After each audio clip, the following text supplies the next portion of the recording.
Donald Trump just announced a sweeping crime bill so secretive that even his own Republican allies have no idea what is inside it. Billions of your tax dollars are on the line, and so is your democracy. By the end of this, you will see how this so-called crime crackdown could strip away local control, silence communities, and set a dangerous precedent for every American. If you think this is just politics, think again, because it is your rights, your voice, and your future at stake. You are not just watching a breakdown of policy, you are stepping into a movement that demands transparency, justice, and accountability. Subscribe now, not as a favor, but as a commitment to a democracy that belongs to people, not politicians. The imagery is staggering.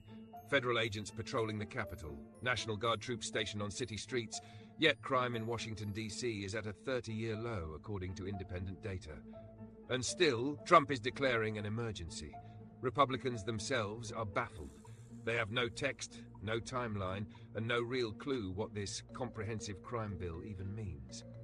So here is the question. What kind of leadership declares an emergency when the emergency does not exist? Would you support a bill you were not even allowed to read? This is not just about DC. Judges and jurors are already pushing back, warning of violations of due process and the collapse of local trust. Even the mayor, who cautiously welcomes federal funds, has admitted she has no idea what Trump's plan really entails. When power is wielded without the consent of the people, democracy trembles. That truth should be on a sign at every protest. When democracy trembles, we all lose. Meanwhile, Republicans in Congress are juggling government funding deadlines, defense bills, and now a vague executive push thrown into their laps without clarity or debate. This is governance by headline, not by law. And if your leaders cannot demand transparency, what does that say about their respect for you? Drop your thoughts in the comments. Should Congress pass laws they cannot even read? And let us talk about this $2 billion beautification plan. It is not about safety. It is about paint, parks, and PR. Roads repaved, graffiti removed, parks refurbished, tents pushed aside, photo ops masquerading as policy. Meanwhile, proven community safety programs across the country are starved of funding. Ask yourself, is this justice or a cover-up? The irony is painful. Polls show more than half of Americans say they approve of Trump's handling of crime, but not because of facts, because of fear. 8 out of 10 people say crime is a major concern in big cities, even though the data shows the opposite. We are being sold fear, not truth. And fear does not protect us.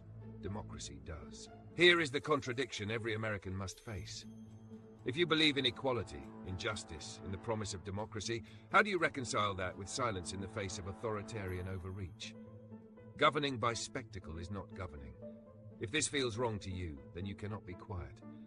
History is clear. Civil rights were never won by silence. So what now?